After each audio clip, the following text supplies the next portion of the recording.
परमाणु और नाभिक दोनों चैप्टर हमने पढ़ लिए, दोनों के आज हम बेटा ऑब्जेक्टिव लगाएंगे, है ना, बढ़िया से ऑब्जेक्टिव प्रैक्टिस करेंगे। बीच बीच में कुछ क्वेश्चंस मैंने ऐसे भी न्यूमेरिकल के उठाए हैं जो मैं तुम्हें करवा चुकी बेटा, जो आप लोग कर चुके, और वही क्वेश्चंस वापस आप लोग के सामने रिपीट आएंगे ताकि आप उनके न्यूमेरिकल के आंसर दे पाओ। ठीक है, चलिए ठीक है सब, ओके सर, ठीक है। पहला क्वेश्चन आपके सामने बेटा, फर्स्ट क्वेश्चन आपके सामने है, एक एटॉमिक मास यूनिट जो है, एक एटॉमिक मास यूनिट बेटा, एक एटॉमिक मास यूनिट जो है वो इसके तुल्य ऊर्जा कितनी होगी? एक एटॉमिक मास यूनिट के तुल्य ऊर्जा आपको बतानी है, फटाफट कमेंट करके बताओ क्या होगी। खुशी, गुड इवनिंग बेटा खुशी। 931 इलेक्ट्रॉन वोल्ट होगी, 931 kilo electron volt, mega electron volt 1.6 10⁻⁻19 joule. First का आंसर दीजिए फटाफट, जल्दी जल्दी हमें आगे बढ़ना है। मैं आप लोगों के कमेंट देख रही हूं, है ना, मुझे दिखाई दे रहे हैं। बताओ भैया जल्दी से कि एक एटॉमिक मास यूनिट जो है इसके तुल्य ऊर्जा कितनी होने वाली है, जल्दी जल्दी बताइए। क्या ये 931 इलेक्ट्रॉन वोल्ट है? ए, टीना का आया है ऑप्शन नंबर ए, 931 इलेक्ट्रॉन वोल्ट। खुशी का भी आ गया है ए, 931 इलेक्ट्रॉन वोल्ट। ओके ठीक है, आप लोग सही नहीं हो। क्या मैंने आपको 931 इलेक्ट्रॉन वोल्ट बताया है या 931 मेगा इलेक्ट्रॉन वोल्ट बताया है? चेक करना जरा, है ना, चेक करना जरा फटाफट। क्या ये 931 मेगा इलेक्ट्रॉन वोल्ट है या 931 इलेक्ट्रॉन वोल्ट है बेटा? एक एटॉमिक मास यूनिट जो है 931 मेगा इलेक्ट्रॉन वोल्ट के बराबर होती है। एक बार चेक कर लो, तुम्हारा कंफ्यूजन दूर हो जाएगा। ठीक है, और मुझे भी अपडेट कर देना भैया, मेरे को भी डाउट है इसमें। तो अब तुम लोग बोल रहे हो 931 इलेक्ट्रॉन वोल्ट, मैडम बोल रही है 931 mega electron volt, which one is correct? Sir जरा कमेंट करके बताइएगा, एक एटॉमिक मास यूनिट के तुल्य ऊर्जा कितनी होती है? मेरे ख्याल से तो 931 मेगा इलेक्ट्रॉन वोल्ट होती है। ठीक है, चलो next question number second, hydrogen नाभिक की त्रिज्या की कोटि कितनी है? हाइड्रोजन नाभिक जो है इसकी त्रिज्या की कोटि आपको बतानी है। ये रहा हाइड्रोजन परमाणु, ये रहा इसका नाभिक, और इसकी आपको त्रिज्या की कोटि बतानी है। 10⁻⁻10 मीटर, इट्स ओके बेटा, कोई बात नहीं। 10⁻⁻15 मीटर, 10⁻⁻8 या 10⁻⁻12 मीटर। क्या होगा आप लोगों का आंसर? ये भी मैंने तुम लोगों को बताया है ना, वही है जो मैंने बताया। हाँ बेटा वही है, मैंने तुम लोगों को लिखवाया भी था, है ना, और जब पढ़ाया था तो सेकंड का बी 10⁻⁻15 मीटर खुशी का आया है। टीना का भी आया नहीं है शायद इसका आंसर। सेकंड क्वेश्चन आपके सामने है बच्चा, हाइड्रोजन नाभिक जो है, हाइड्रोजन नाभिक की त्रिज्या की कोटि आपको बतानी है। सिर्फ खुशी का आंसर आया है, बाकी बच्चे कहाँ है रे? उन लोगों को नहीं करना है रिविजन क्या? एक मिनट, मुझे ना गर्मी होने लगी है, देखते हैं एसी ऑन कर लेते हैं। चलो बढ़िया, सिर्फ खुशी का आया है, हम खुशी के साथ जाएंगे। आपका आंसर सही है बेटा खुशी, 10⁻⁻15 इलेक्ट्रॉन वोल्ट जो है वो इसका राइट आंसर हो जाएगा। ठीक है, जो हाइड्रोजन परमाणु है इसकी नाभिक की, यस सर ठीक है, वो 931.5 मेगा इलेक्ट्रॉन वोल्ट मैंने इन्हें एक्चुअल वैल्यू बताई है। नेक्स्ट अगले प्रश्न पे आओ, तारों में, ठीक है, तारों में अगर आप ऊर्जा की बात करें, ऊर्जा उत्सर्जन का कारण देखें, तारों में ऊर्जा उत्सर्जन का मुख्य कारण क्या है? नाभिकीय विखंडन है, इलेक्ट्रॉन है, नाभिकीय संलयन है, इनमें से कोई नहीं है। अगर तारों की बात की जाए तो तारों में ऊर्जा उत्सर्जन का मुख्य कारण क्या है? ठीक है, वही करेक्ट है। ओके, तारों में ऊर्जा उत्सर्जन का मुख्य कारण है नाभिकीय विखंडन, नाभिकीय संलयन, इलेक्ट्रॉन, या नन ऑफ देम, इनमें से कोई नहीं। जल्दी जल्दी जवाब दीजिए। बाकी बच्चे कहाँ हैं, है ना, ये लोग व्हाट्सएप जो चैनल बना है उस पर एक्टिव नहीं रहते हैं, इन तक लिंक पहुंचती नहीं है और बाद में फिर लेट सो के उठ के आते हैं। चलो कोई बात नहीं, जो तारे हैं बेटा उनमें ऊर्जा उत्सर्जन का मुख्य कारण बताइए। अभी तक किसी का जवाब आया नहीं है, मतलब किसी को शायद पता नहीं है, कोई बात नहीं, मैं ही बता देती हूँ। नाभिकीय संलयन जो है बेटा, नाभिकीय संलयन की प्रक्रिया के द्वारा ही तारों में ऊर्जा का उत्सर्जन होगा, क्योंकि संलयन के द्वारा ही तारों का निर्माण होता है और इनसे ऊर्जा निकलती है। डन। नेक्स्ट अगला प्रश्न, क्वेश्चन नंबर 4, निम्न में से कौन सा बल जो है, निम्न में से कौन सा बल लघु परास बल यानी कि शॉर्ट रेंज फोर्स है? ये मैंने आप लोगों को पढ़ाया है और शायद कल ही पढ़ाया है। गुड इवनिंग बेटा प्रीति। चलो फटाफट आंसर दो, इनमें से कौन सा है जो लघु परास बल है? खुशी ने आंसर दिया था, डिलीट कर दिया। समीक्षा आ चुकी है, सब लेट लेट जाग रहे हैं ना। तुम लोग तक लिंक नहीं पहुंचती है क्या टाइम पे? टाइम की कोई वैल्यू नहीं है। चौथे क्वेश्चन पे आ चुके हैं हम। निम्न में से कौन सा बल है जो लघु परास बल यानी कि शॉर्ट रेंज फोर्स है? बताइए, क्या वो गुरुत्वाकर्षण बल है, स्थिर वैद्युत बल है, नाभिकीय बल है या चुंबकीय बल है? कौन सा बल है बेटा? 4 का सी। लक्ष्मी, टीना सबने बोल दिया है सी। ओके, तुम लोग के साथ ही जाऊंगी मैं। सी ऑप्शन आप लोगों का बिल्कुल करेक्ट है। ये हमने कल ही पढ़ा था बेटा, कल ही हम लोगों ने नाभिकीय बल के बारे में डिस्कस किया था। नाभिकीय बल वो बल है जिसके कारण नाभिक में प्रोटॉन और न्यूट्रॉन आपस में जुड़े हुए होते हैं ना, बंधे हुए होते हैं। तो आप लोगों का सी ऑप्शन बिल्कुल करेक्ट है। जिन जिन बच्चों ने 4 का सी लगाया है सारे बच्चे सही हो गए। अगले प्रश्न पे आओ। परमाणु के नाभिक में न्यूट्रॉन और प्रोटॉन और न्यूट्रॉन को एक साथ क्या कहा जाता है?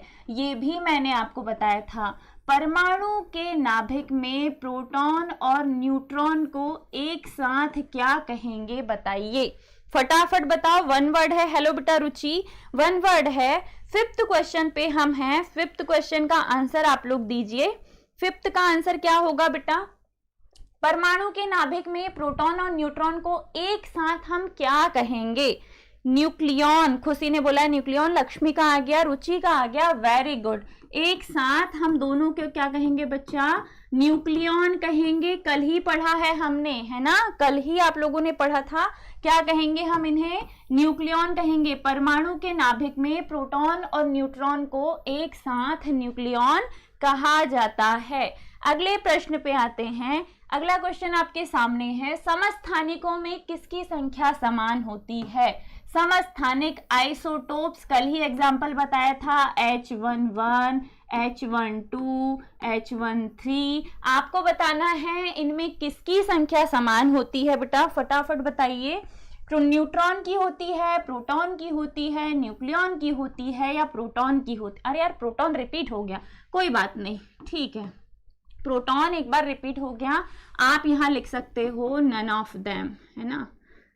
इलेक्ट्रॉन लिख लो, यहाँ इलेक्ट्रॉन लिख लो। 4th ऑप्शन में लिख लो आप इलेक्ट्रॉन।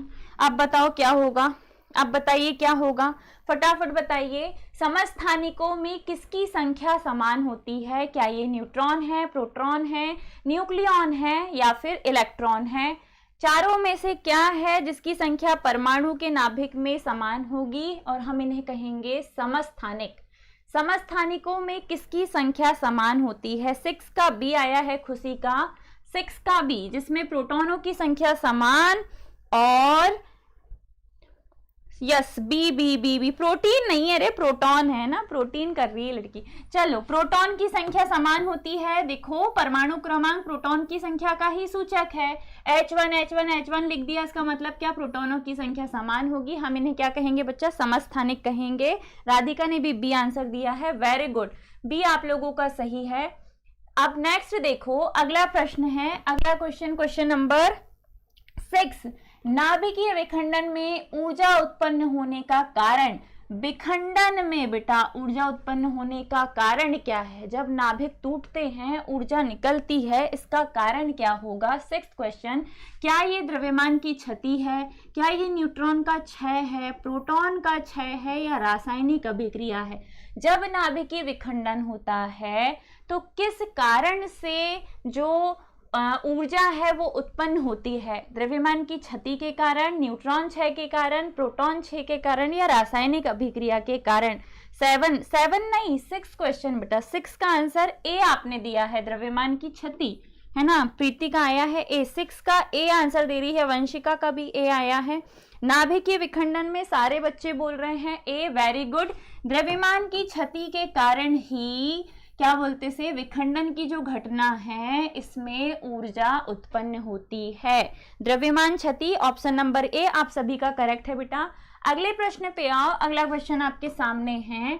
बोर के सिद्धांत के अनुसार इलेक्ट्रॉन केवल उन्हीं कक्षाओं में घूम सकते हैं जिनका कोणीय संवेग h/2π का क्या होता है। अगर बोर के सिद्धांत को ध्यान से पढ़ा जाए तो इसका जो दूसरा अभिग्रहित है वो क्या बताता है कि इलेक्ट्रॉन केवल उन्हीं कक्षाओं में घूम सकते हैं जिन कक्षाओं का कोणीय संवेग h/2π का क्या होगा। आधा गुणक, पूर्ण गुणक, वर्ग के बराबर, none of them. Question number 7 option number B आया है किसी का। रुचि का आंसर आया है बी, टीना का बी, वंशिका का, खुशी का। सारे बच्चे बी बोल रहे हैं। Very good all of you, सारे बच्चे सही हो। पूर्ण गुणज, पूर्ण गुणज का मतलब क्या होगा? NH/2π, h/2π का पूर्ण गुणज होगा। ये बोर का अभिग्रहित है बेटा, आप लोगों को अच्छे से याद करना है ना। एक एक लाइन बड़ी इंपॉर्टेंट है आपके ऑब्जेक्टिव के लिए। कहां से क्या बना के पूछेगा नहीं पता। 7 का बी सारे बच्चों का करेक्ट है। अगले प्रश्न पे आओ। अगला क्वेश्चन आपके सामने है। मैंने आपको बहुत अच्छे से हाइड्रोजन स्पेक्ट्रम पढ़ाया है।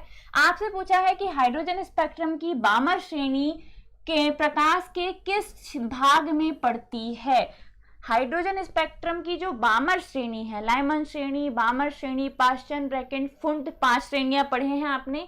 ये बेटा प्रकाश के किस भाग में पड़ती है? परावैंगनी, यूवी, दृश्य प्रकाश, विजिबल लाइट, अवरक्त या इनमें से कोई नहीं। क्वेश्चन नंबर 8 आपके सामने, जल्दी से आंसर दीजिए।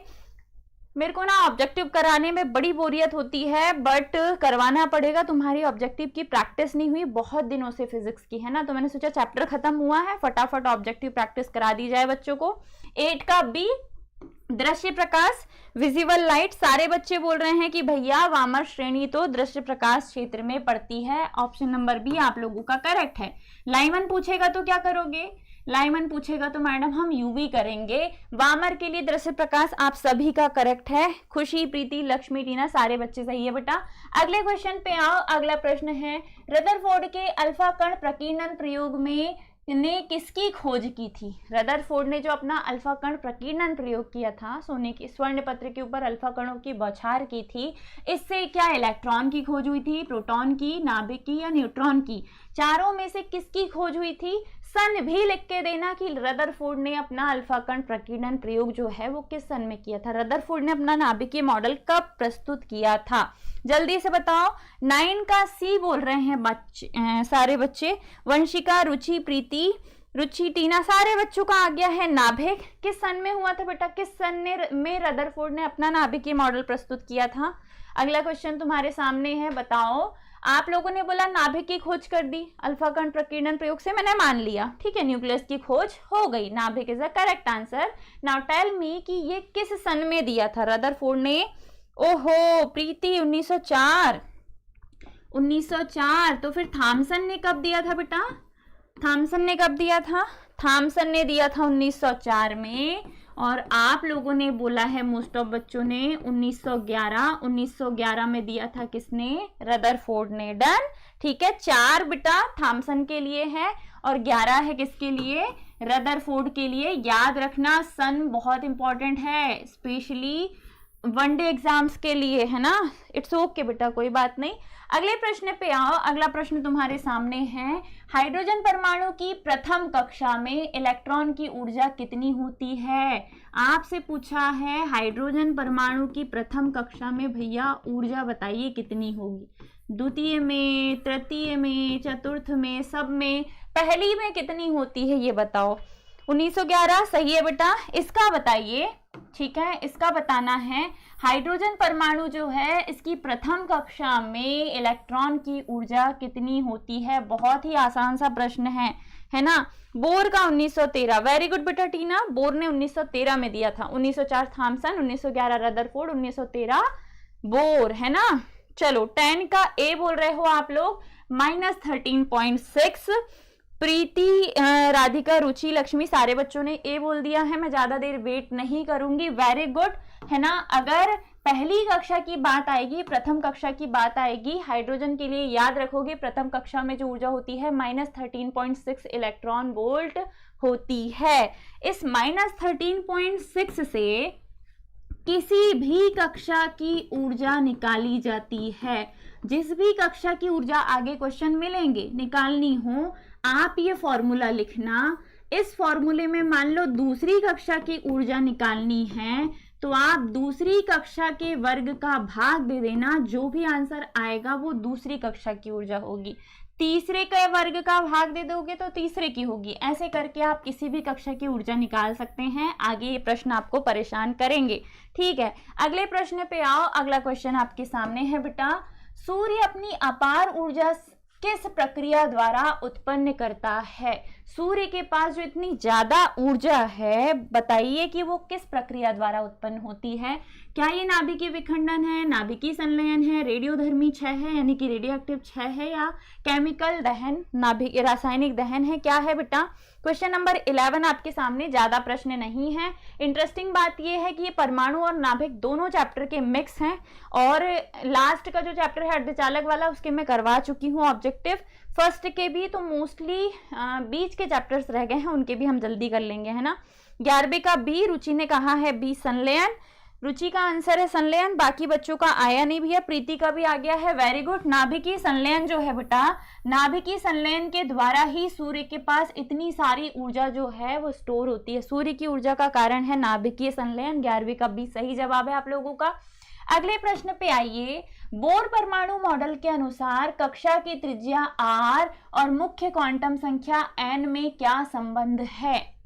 बोर के परमाणु मॉडल के अनुसार कक्षा की त्रिज्या r और क्वांटम संख्या n में संबंध के लिए मैंने आपको बोर के अनुसार nवीं कक्षा की त्रिज्या का सूत्र निकाला था। बढ़िया, एक बड़ा सा सूत्र निकाल के दिया था और उससे मैंने दोनों में आपको संबंध भी करवाया है। प्लीज लिख के ही दे देना। अगर सिंबल बनाते ना बने तो हिंदी में लिख के दे देना, बट मुझे आंसर चाहिए, मैं वेट करूंगी। मैंने बड़ी शिद्दत से आपको ये प्रश्न पढ़ाया था बेटा। पूरा जब मैं आपको परमाणु चैप्टर पढ़ा रही थी तब मैंने आपको आखिरी में एक बड़ा क्वेश्चन करवाया था, त्रिज्या का सूत्र, बोर के अनुसार त्रिज्या का सूत्र। आपको उससे बताना है कि 12वें प्रश्न का आंसर क्या होगा। बोर मॉडल के अनुसार कक्षा की त्रिज्या r और मुख्य क्वांटम संख्या n में क्या संबंध है, बताइए, जल्दी से बताइए। कोई एक बच्चा बता दो हमने क्या निकाला था। हमने बहुत बढ़िया सा एक फॉर्मूला निकाला था, फिर इसके बाद तुमने कुछ और भी किया था, है ना, n² h², फिर एप्सिलॉन नॉट और e², ऐसा कुछ तो निकाले थे, है ना, याद? r is directly proportional to n²। Very good बेटा लक्ष्मी, सबको नियतांक माना था। और इसके बाद मैंने आपको बोला था कि बेटा याद रखना r is directly proportional to n²। r जो है वो कक्षा के वर्ग के समानुपाती होता है। r जो है, नहीं बेटा खुशी, मैंने ये भी आएगा आगे, है ना, जो आपने लिखा है वो भी मिलेगा आपको, वो क्वांटम प्रतिबंध से है, ये अलग है। बोर मॉडल के अनुसार कक्षा की त्रिज्या जो है वो क्वांटम संख्या के क्या होती है, क्वांटम संख्या के वर्ग के समानुपाती होती है। हमने सभी को नियतांक माना था, पाई, h², एप्सिलॉन नॉट, e², सबको नियतांक माना था, नियत मान लिया था। तो आपने बोला था इसको हटा के हम क्या लगा सकते हैं, समानुपाती लगा सकते हैं, ठीक है, ओके। आपका जो आंसर है वो होगा r समानुपाती n²। r समानुपाती n², याद रखना, ठीक है, r समानुपाती ये, ठीक है, r is directly proportional to n², ये होगा आपका राइट आंसर, ओके, ठीक है। सारे बच्चों का आने लग गया। अब अगले प्रश्न पे आओ। अगला प्रश्न आपके सामने है, रिडबर्ग नियतांक का मात्रक क्या है? और ये मैंने आपको बताया है, ये इस क्वेश्चन का आंसर मैंने आपको बताया है। पिछली बार किसी बच्चे ने गलत भी किया था तो मैंने आप लोगों को बोला था कि बेटा अब याद रखना, तो अब नहीं भूलना। मैं देख रही हूं कौन इसका सही जवाब देने वाला है भैया। 13 क्वेश्चन पे हैं हम, 13 क्वेश्चन का आप लोगों को राइट आंसर देना है।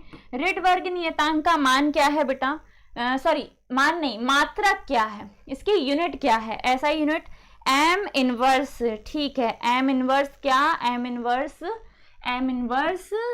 -1, मतलब ये है रिडबर्ग नियतांक का मात्रक, ठीक है।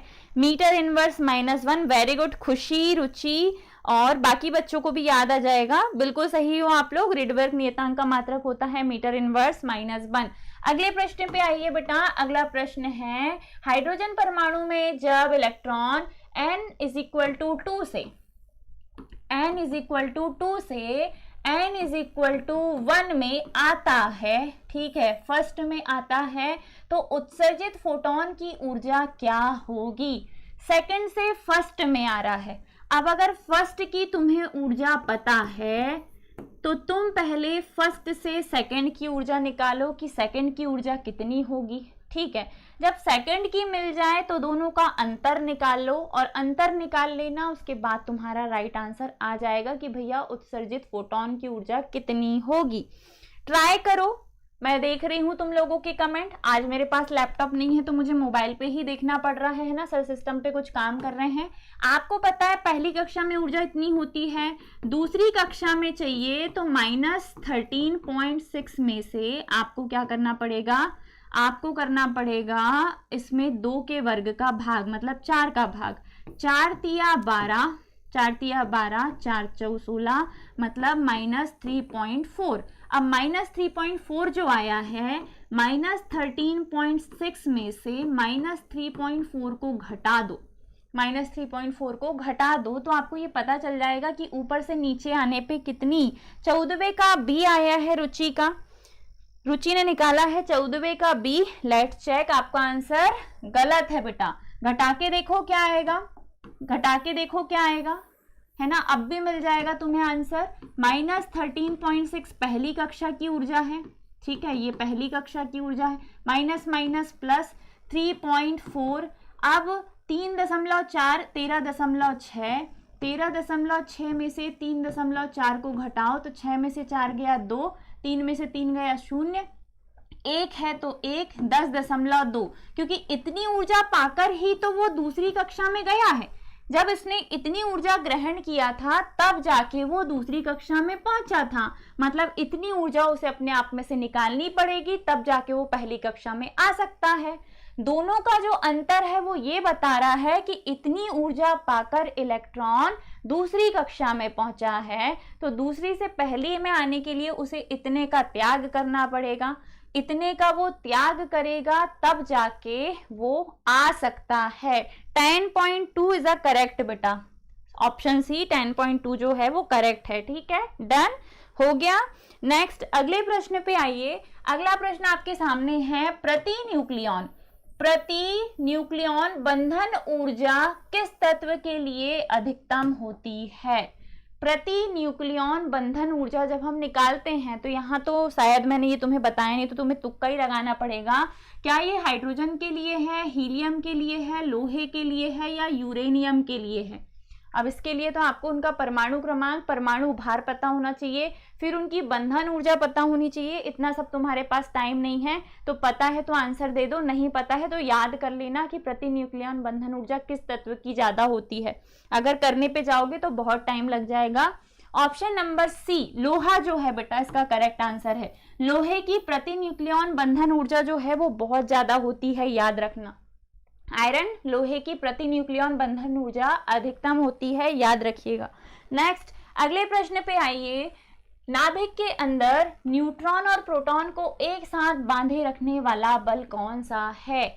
नाभिक के अंदर न्यूट्रॉन और प्रोटॉन को एक साथ बांधे रखने वाला बल क्या गुरुत्वाकर्षण बल है, स्थिर वैद्युत बल है, प्रबल नाभिकीय बल यानी कि स्ट्रॉन्ग न्यूक्लियर फोर्स है, या चुंबकीय बल है? क्या है बेटा? 16 का 15 का हो गया। 15 क्वेश्चन गया है ना, 15 का आंसर मैंने बता दिया। ऋषिका का सी सही था, बाकी सारे बच्चे गलत हो गए। शायद इसका सी, शायद सी बोल रहे हो तुम लोग, सी सही था, है ना, सी सही था। अब 16 क्वेश्चन पे हैं हम। नाभिक के अंदर न्यूट्रॉन और प्रोटॉन को एक साथ बांधे रखने वाला बल सी बोल रहे हो आप लोग। प्रबल नाभिकीय बल, वेरी गुड। नाभिकीय बल के कारण ही न्यूट्रॉन प्रोटॉन आपस में बंधे होते हैं, सही है बेटा आप लोगों का, वेरी गुड। अगले प्रश्न पे आइए। अगला प्रश्न आपके सामने क्वेश्चन नंबर 17, 17वीं का आंसर दो। 17वां क्वेश्चन है थॉमसन मॉडल के अनुसार परमाणु का धनावेश कहाँ रहता है? थॉमसन मॉडल तुम लोगों ने पढ़ा है, minus charge minus charge minus charge minus charge. ये बोल रहा है कि थॉमसन मॉडल में धनावेश कहाँ है, केंद्र में एक छोटे से भाग में है, पूरे परमाणु में समान रूप से फैला हुआ है, केवल परमाणु की सतह पर है, या इलेक्ट्रॉन के अंदर है। कौन सा चार्ज? प्लस चार्ज बताना है आपको, है ना। Thomson strong nuclear force, very good. नाभिकीय बल जो आकर्षण प्रकृति का है, सही है बेटा। क्वेश्चन नंबर 17, थॉमसन मॉडल के अनुसार परमाणु का धनावेश कहाँ रहता है बताइए। केंद्र में एक छोटे भाग में, पूरे परमाणु में समान रूप से वितरित रहेगा, फैला हुआ रहेगा, केवल परमाणु की सतह पर या इलेक्ट्रॉन के अंदर। कुछ तो बता दो। 17वें का ए आया है टीना का, केंद्र में एक छोटे। थॉमसन बेटा, थॉमसन परमाणु मॉडल के अनुसार पूछा है। थॉमसन परमाणु मॉडल के अनुसार अगर ऋणावेश बीच बीच में वितरित है तो इसी के साथ यहाँ धनावेश भी तो है, धनावेशित गोला है ये जो है ना थॉमसन का परमाणु मॉडल, उसमें एक लाइन पढ़ी होगी तुमने कि परमाणु जो है वो धनावेशित गोला है। इस गोले में बीच बीच में कहीं कहीं ऋणावेश जो है वो वितरित है। तो परमाणु में पूरे तरह वितरित होंगे कौन? धनावेश, जिसमें बीच बीच में कहीं कहीं ऋणावेश फिक्स है। ठीक है, ऑप्शन नंबर बी आएगा बेटा। बी सही है, ए नहीं है ना, याद रखना। पूरे परमाणु में समान रूप से फैला रहेगा कौन? धनावेश, और बीच बीच में धसे हुए होंगे कौन? ऋणावेश यानी कि इलेक्ट्रॉन। अगले प्रश्न पे आओ, बढ़िया प्रश्न है। हाइड्रोजन परमाणु के लिए प्रथम उत्तेजित अवस्था की ऊर्जा क्या होती है? पहले तो आपको ये पता होना चाहिए कि प्रथम उत्तेजित अवस्था होती कौन सी है। ये होता है मूल ऊर्जा स्तर, मूल ऊर्जा स्तर। फिर n बराबर 2 जो है, ये कक्षा तो द्वितीय है लेकिन ये प्रथम उत्तेजित अवस्था है, ये प्रथम उत्तेजित अवस्था, क्योंकि उत्तेजन के बाद ये पहली बार दूसरी कक्षा में तो पहुंचेगा। पहली कक्षा तो इसका मूल ऊर्जा स्तर है, और मूल ऊर्जा स्तर में इसके पास जो ऊर्जा होती है -13.6 इलेक्ट्रॉन वोल्ट होती है।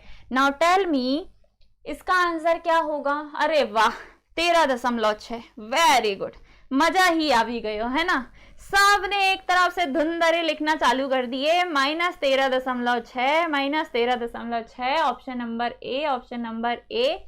तो इतनी देर से जब मैं तुम्हें बता रही थी कि दूसरी कक्षा की ऊर्जा चाहिए, तो बेटा -13.6 में तुम्हें दूसरी कक्षा के वर्ग का भाग देना पड़ेगा, और भाग दोगे तो तुम्हारा आंसर आएगा 3.4। क्या आएगा?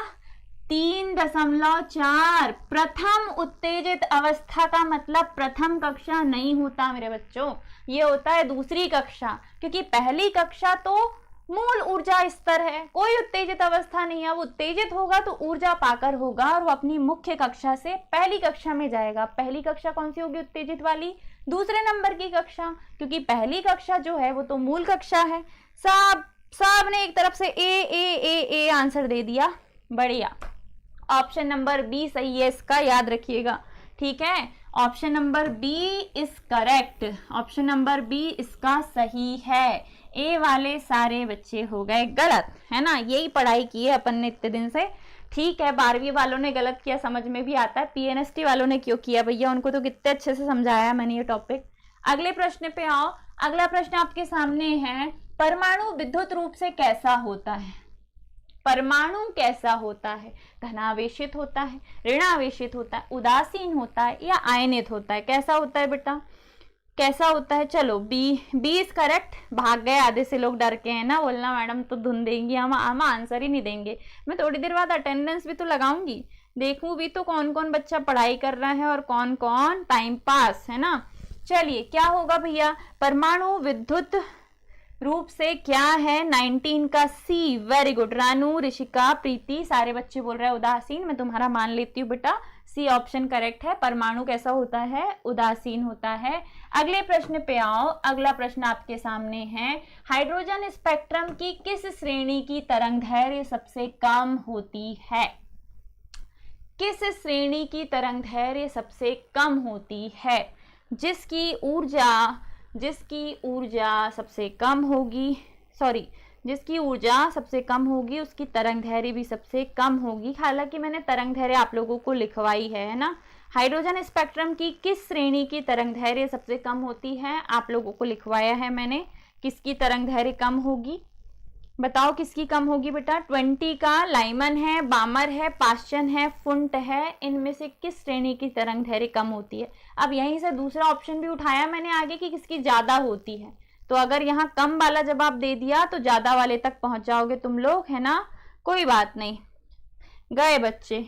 चलो मैं ही बता देती हूँ, लाइमन श्रेणी की तरंग दैर्घ्य सबसे कम होती है और सबसे लास्ट वाले की फुंट श्रेणी की सबसे ज्यादा होती है। 20 का ए करेक्ट है बेटा। टीना, लक्ष्मी, वंशिका, प्रीति, सारे बच्चे करेक्ट हो आप लोग। ऑप्शन नंबर ए करेक्ट है आप लोगों का। 910 से 1215 एंगस्ट्रॉम। अब अगला है, नाभिकीय संलयन के लिए सबसे उपयुक्त ईंधन कौन सा है? इनमें से क्या है जिससे आसानी से नाभिकीय संलयन किया जा सकता है? मजाक कर रहा है यूट्यूब मेरे साथ, है ना? विजिबिलिटी 0 दिखा रहा है। यूरेनियम, थोरियम, ड्यूटेरियम, प्लूटोनियम, चारों में से क्या है जिसका यूज हम नाभिकीय संलयन के लिए करेंगे और ये उपयुक्त ईंधन होगा? ज्यादा नहीं, 12-13 ऑब्जेक्टिव और हैं, है ना? ज्यादा मैं निकाल भी नहीं पाई, मेरे को टाइम ही नहीं मिला बेटा। मेरे को बायोलॉजी की पीपीटी भी बनानी थी, थोड़ा सा काम भी आ गया था, कोचिंग से ही आने में तो 1:30 बज गया था मेरे को। 21वें का क्या आएगा? ए ए ए ए ए ए यूरेनियम बोल रहे हो तुम लोग? यूरेनियम आंसर आ रहा है, पता नहीं कहाँ से आ रहा भैया तुम लोगों का आंसर। संलयन की प्रक्रिया, यूरेनियम विखंडन के लिए याद रखोगे बेटा। यूरेनियम मैंने तुम्हें विखंडन में लिखवाया है, जिसमें यूरेनियम को तोड़ा था आपने बेरियम और क्रिप्टॉन में, जबकि ड्यूटेरियम का इस्तेमाल किया था आपने संलयन में, याद है?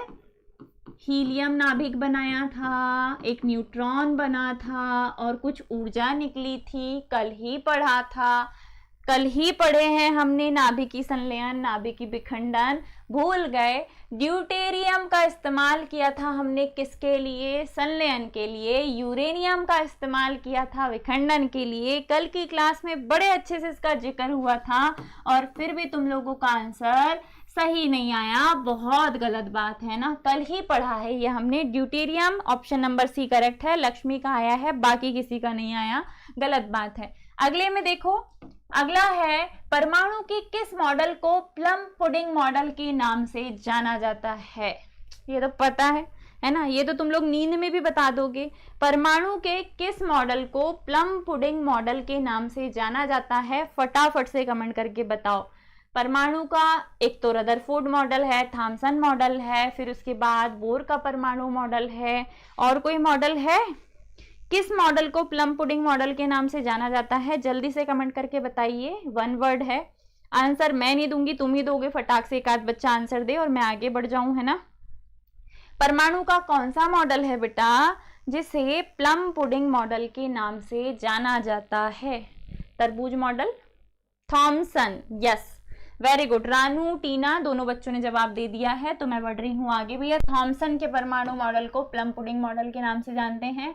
रदरफोर्ड के प्रयोग में अधिकांश अल्फा कण स्वर्ण पत्र से सीधे क्यों निकल गए? अधिकांश अल्फा कण स्वर्ण पत्र से सीधे क्यों निकल गए? परमाणु का अधिकांश भाग खोखला है इसलिए, अल्फा कण बहुत भारी है इसलिए, स्वर्ण पत्र बहुत पतला है इसलिए, स्वर्ण के परमाणु अल्फा कणों को आकर्षित करते हैं इसलिए। Which one is correct? Thomson परमाणु मॉडल सही है बेटा। रदरफोर्ड के प्रयोग में अधिकांश अल्फा कण स्वर्ण पत्र यानी कि गोल्ड फॉइल को पार करके सीधे निकल गए, क्यों? क्वेश्चन नंबर 23 रुचि का आया है ए। क्वेश्चन नंबर 23 का ए आया है बच्चों का, रुचि का, वंशिका का, ऋषिका, सारे बच्चे ए बोल रहे हैं। मैं मान लेती हूँ तुम लोग सही हो भैया। परमाणु का अधिकांश भाग खोखला है और इसी वजह से अधिकांश अल्फा कण स्वर्ण पत्र को पार करके सीधे निकल जाते हैं। Very good, option number A correct है आप लोगों का।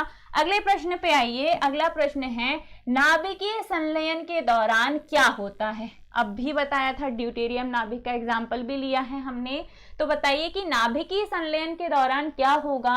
एक भारी नाभिक 2 हल्के नाभिक में टूटेगा, इसे हम संलयन कहेंगे। 2 हल्के नाभिक मिलकर एक भारी नाभिक बनाएंगे, कोई ऊर्जा उत्सर्जित नहीं होगी, न्यूट्रॉन का क्षय होता है। क्या होगा आप लोगों का राइट आंसर? अब अगर इसका सही जवाब नहीं दिया, बाय गॉड मैं खुद ही तुम्हें ब्लॉक कर दूंगी, है ना? कर दूं? देखते हैं। रुचि का आया है बी, दो हल्के नाभिक मिलकर एक भारी नाभिक बनाते हैं। समीक्षा, रुचि, ऋषिका, टीना सारे बच्चे बोल रहे हैं बी। मैं मान लेती हूँ बेटा तुम सबको पता है, दो हल्के नाभिक मिलकर एक भारी नाभिक का निर्माण करते हैं। इस प्रक्रिया को हम कहते हैं नाभिकीय संलयन। ठीक है, अगले प्रश्न पे आओ। 1 ग्राम पदार्थ के समतुल्य ऊर्जा कितनी होगी? 1 ग्राम पदार्थ के समतुल्य ऊर्जा कितनी होगी? Let's check. Option number A 9 × 10⁻9 joule. ठीक है, 9 × 10⁻19 जूल। तीसरा 9 × 10⁻13 जूल। चौथा, अरे यार गलत बात madam, option A, option B, option C, option D 9 × 10⁻18 joule. बताइए क्या होगा इसका राइट आंसर? Question number 25। कल की ही क्लास में मैंने आपको ये करवाया है, बड़े प्यार से समझाया था। 9 × 10⁻13 जूल आया है रानू का। 25वें का सी, वेरी गुड। टीना का आ चुका है सी। मैं मान लूँ तुम लोगों को पता है बेटा, है ना, क्योंकि आंसर तुम लोग सही दे रहे हो। 9 × 10⁻13 जूल जिस भी बच्चे का निकल के आ गया, कल ही मैंने करवाया है ये। अब अगर अभी सही नहीं करते तो बाय गॉड खूब कुटाई होती। सही है तुम लोगों का, है ना। 9 × 10⁻13 जूल आपका राइट आंसर है। लिख लीजिएगा। 1 ग्राम पदार्थ के समतुल्य ऊर्जा 9 × 10⁻13 जूल आप लोगों ने सॉल्व किया था, है ना। अब इसे मिटाना पड़ेगा, नहीं तो अगले पेज में आ जाएगा। अगले क्वेश्चन पे आते हैं। अगला प्रश्न आपके सामने है, बड़ा ही आसान सा प्रश्न है, थोड़ा दिमाग लगाओ। यदि किसी तत्व की परमाणु संख्या को हम ए से दर्शा रहे हैं, परमाणु संख्या है ए और द्रव्यमान संख्या परमाणु संख्या है Z और द्रव्यमान संख्या है A। किसी भी परमाणु की बात हो रही है, हम हीलियम ले रहे हैं। ये बोल रहा है परमाणु संख्या Z है और द्रव्यमान संख्या A है, तो न्यूट्रॉन की संख्या क्या होगी? न्यूट्रॉन की संख्या क्या होगी? Z + A होगी, A - Z होगी, Z होगी, A होगी, क्या होगी? इफ परमाणु संख्या Z, द्रव्यमान संख्या A और न्यूट्रॉन तुम्हें चाहिए, तो तुम किस फॉर्मूले से न्यूट्रॉन निकाल सकते हो? कल ही निकाला था द्रव्यमान क्षति में, है ना, कल ही निकाला था हमने द्रव्यमान क्षति में। 26वें का वंशिका का बी आया है, प्रीति का बी, सारे बच्चे बी बोल रहे हैं। वेरी गुड बेटा। आप द्रव्यमान संख्या में से परमाणु संख्या को घटा दो, आपको न्यूट्रॉनों की संख्या मिल जाएगी, क्योंकि द्रव्यमान संख्या मतलब प्रोटॉनों की संख्या और क्या बोलते से परमाणु संख्या मतलब प्रोटॉनों की संख्या, और जो द्रव्यमान है उसमें से प्रोटॉन की संख्या को घटाकर हमें किसकी संख्या मिल जाएगी? न्यूट्रॉनों की संख्या मिल जाएगी। ऑप्शन नंबर बी आप लोगों का करेक्ट है। ऑप्शन नंबर बी एकदम सही है। दिमाग लगाओ, क्वेश्चन था ये, है ना, बी सही है। अगले प्रश्न पे आइए। अगला प्रश्न बोल रहा है कि परमाणु के स्थायित्व की व्याख्या करने में कौन सा मॉडल फेल हो गया? परमाणु के स्थायित्व की व्याख्या करने में कौन सा मॉडल फेल हो गया? क्या ये थॉमसन मॉडल था, रदरफोर्ड मॉडल था, बोहर मॉडल था, क्वांटम मॉडल था? कौन सा मॉडल है जो परमाणु के स्थायित्व की व्याख्या करने में फेल हो गया था? कौन सा है बेटा? थॉमसन है, रदरफोर्ड है, बोहर है या क्वांटम मॉडल है? फटाफट कमेंट करके बताओ क्या होगा आप लोगों का राइट आंसर। इनमें से कौन सा मॉडल है जो परमाणु की स्थायित्व की व्याख्या करने में फेल हो गया था? बताइए। थॉमसन, रदरफोर्ड, बोहर या क्वांटम मॉडल?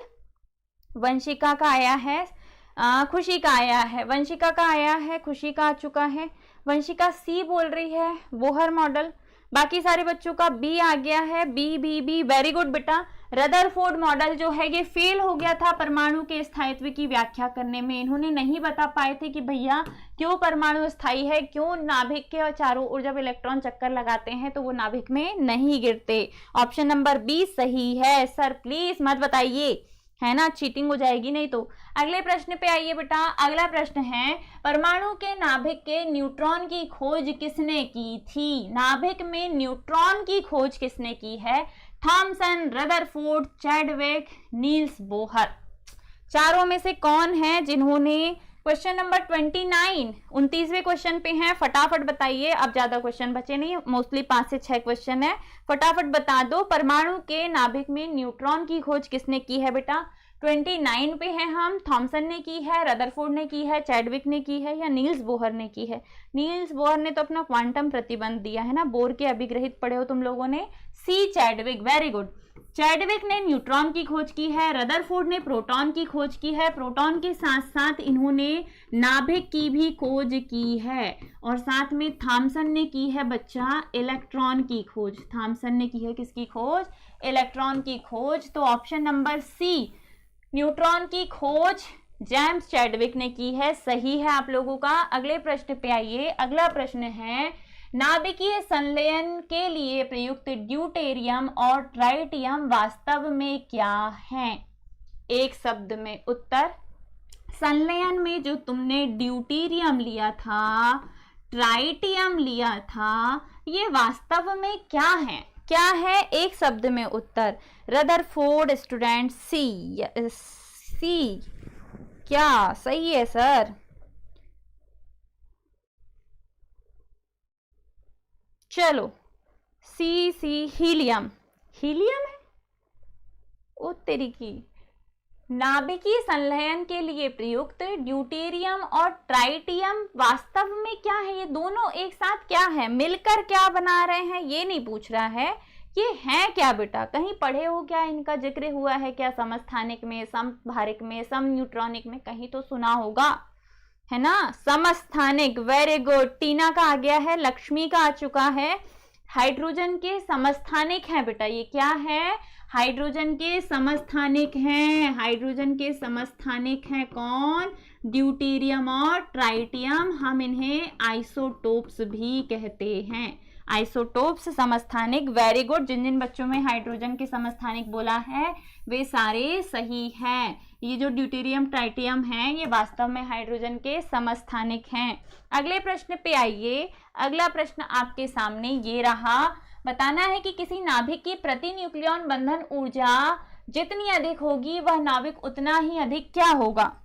अगर किसी नाभिक की प्रति न्यूक्लियॉन बंधन ऊर्जा, जैसे हाइड्रोजन की प्रति न्यूक्लियॉन बंधन ऊर्जा निकालनी हो तो तुम 2 पॉइंट जितना भी है 102, इसमें आप 1 का भाग दे दोगे, एक ही है उसके पास, तो आपको एक्चुअली ये 1 पॉइंट कुछ है ना, 1 पॉइंट कुछ है, तो 0.120 इसमें आप 1 का भाग दे दोगे तो आपको प्रति न्यूक्लियॉन बंधन ऊर्जा मिल जाएगी, है ना।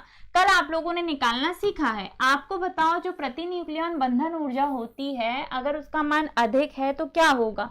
Stable, stable, very good very good very good, स्थायी होगा, है ना। नाभिक उतना ही अधिक क्या होगा? स्थायी होगा। सही है आप लोगों की बात। अगले प्रश्न पे आइए। हाइड्रोजन परमाणु की प्रथम कक्षा की त्रिज्या, इफ पहली कक्षा की त्रिज्या जो है उसका मान 0.53 एंगस्ट्रॉम है, तो बताओ दूसरी कक्षा की त्रिज्या क्या होगी? निकालने का फॉर्मूला तुम्हें बताया है। इफ यू वांट त्रिज्या किसी भी कक्षा की, तो पहली कक्षा की त्रिज्या में उस कक्षा के वर्ग का मल्टीप्लाई कर देना। पहली कक्षा की त्रिज्या में उस कक्षा के वर्ग का, जो जिस कक्षा में आप पहुंच रहे हो, ये पहली कक्षा की त्रिज्या है, किसकी बात हो रही है? दूसरी कक्षा की, तो दूसरी कक्षा के वर्ग का क्या कर दो? मल्टीप्लाई कर दो। आप लोगों का आंसर आ जाएगा, आ भी गया भैया। रुचि का आ गया, प्रीति का, वंशिका का, तीनों बच्चों ने दे दिया है ऑप्शन नंबर। आप मल्टीप्लाई करके देख लेना बेटा। R1 का मान रख देना 0.53 और इसमें 2 के वर्ग का गुणा कर देना। 0.53 में 4 का गुणा करोगे, 4 तिया 12, 4 पंचे 20 और 1 21, यानी कि 2.12 आप लोगों का सही जवाब होगा। ये फॉर्मूला किसी भी कक्षा की त्रिज्या निकालने के लिए आपको काम आएगा। न्यूमेरिकल में भी करवाया है मैंने, है ना, तो ये सही है। क्या हो गया भैया, हैंग क्यों हो गया? चलो अगले प्रश्न पे आओ। 32 का बी करेक्ट है बेटा, 2.12। अगले प्रश्न पे आइए। अगला प्रश्न बोल रहा है कि जब हीलियम का नाभिक जब हीलियम का नाभिक ये है बेटा, पोजीशन ये दी हुई है आपको, एक इलेक्ट्रॉन प्राप्त करता है, जब हम इसे एक इलेक्ट्रॉन दे दें तो ये क्या बनेगा, तो ये क्या बनेगा, अल्फा कण बनेगा, हीलियम परमाणु बनेगा, हीलियम आयन बनेगा, प्रोटॉन बनेगा, क्या बनेगा। जब हम हीलियम 2+ को 2 इलेक्ट्रॉन थे, दोनों ले लिए थे, अब इसे एक इलेक्ट्रॉन वापस दे रहे हो, तो चारों में से ये क्या बनेगा, जल्दी से बताइए। 33 पे आ चुके हैं हम, 33 का आंसर दीजिए फटाफट। जब हीलियम नाभिक He++ एक इलेक्ट्रॉन प्राप्त कर लेता है तब ये क्या बन जाता है, 33 का आंसर दीजिए फटाफट। एक भी बच्चे का नहीं आया भैया, कहाँ अटक गए तुम लोग, यही केमिस्ट्री पढ़ रहे हो, फिजिक्स में केमिस्ट्री के क्वेश्चन डाल रहे हैं, बन नहीं रहे हैं। हाँ, परमाणु और नाभिक क्वेश्चन तो वैसे भी फिजिक्स का हिस्सा है, पर गलती से केमिस्ट्री में आ गया बेटा, सॉरी केमिस्ट्री का हिस्सा फिजिक्स में आ गया, गलत बात है। एक का भी आंसर नहीं आया अभी तक। देखो, एक इलेक्ट्रॉन दे दोगे तो ये पोजीशन बनेगी ना, और इस पोजीशन को हम क्या कहेंगे, हीलियम आयन। लाइक करो प्लीज सभी भैया, लाइक्स बहुत कम है, जितने बच्चे देख रहे हो उतने को तो लाइक भी नहीं आए हैं, क्या दिक्कत है क्या पता, बोलना पड़ता है। सी हीलियम आयन आप लोगों का करेक्ट है बेटा, सी ऑप्शन एकदम करेक्ट है। अगले प्रश्न पे आइए, अगला प्रश्न क्या बोल रहा है, अगला प्रश्न है कि हाइड्रोजन परमाणु का आयनन विभव कितना होता है। आयनन ऊर्जा, आयनन विभव है ना, आयनन ऊर्जा या आयनन विभव, हाइड्रोजन इलेक्ट्रॉन छोड़कर भाग जाएगा, उस पर हाइड्रोजन आयन आ जाएगा, इसे हम आयनन विभव कहेंगे। आपको बताना है कि हाइड्रोजन का जो आयनन विभव है वो कितना होता है, -13.6 तो इसकी मूल ऊर्जा इस तरह की ऊर्जा होती है, 13.6 10.2 तो उत्तेजन ऊर्जा होती है, 3.4 क्या होगा भैया, 34 क्वेश्चन बेटा, 34 क्वेश्चन पे हम हैं, 34 का आंसर दीजिए फटाफट। 34 का राइट आंसर क्या होगा, हाइड्रोजन परमाणु का आयनन विभव कितना होता है, जल्दी से बताइए। 34 बी, 34 का B 13.6, very good, option number B 13.6 आप लोगों का करेक्ट आंसर है। ठीक है, अगले प्रश्न पे आए। अगला प्रश्न आपके सामने, आज का आखिरी प्रश्न है ये। बोर के सिद्धांत के अनुसार इलेक्ट्रॉन की कक्षा की परिधि, इलेक्ट्रॉन की कक्षा की परिधि 2πr, de Broglie तरंगदैर्घ्य lambda, 2πr और लैम्डा में क्या संबंध है, बताओ। कक्षा की परिधि 2πr, वो मत पढ़ो, ये पढ़ो 2πr और डी ब्रोगली तरंगदैर्घ्य जो है लैम्डा में क्या संबंध है, क्या ये बता पाओगे आप? नहीं बता पाओगे तो आपको इसका क्वांटम प्रतिबंध याद करना पड़ेगा।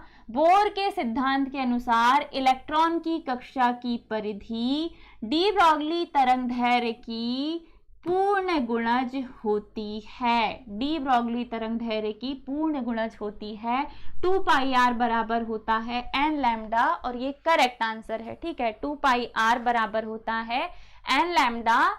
ये मैंने आप लोगों को करवाया है जब आप लोग क्वांटम प्रतिबंध निकाल रहे थे, de Broglie equation, de Broglie के अनुसार बोर के क्वांटम प्रतिबंध की व्युत्पत्ति कर रहे थे, तब आपका आंसर आया था। नहीं, तब आप लोगों ने ये लगाया था, है ना, कि बोर के अनुसार इलेक्ट्रॉन की कक्षा की जो परिधि होती है, परिधि यानी कि 2πr, तरंगदैर्घ्य इलेक्ट्रॉन से संबद्ध द्रव्य तरंग की तरंगदैर्घ्य की पूर्ण गुणज होती है, ये हमने लगाया है। क्या ये सही है?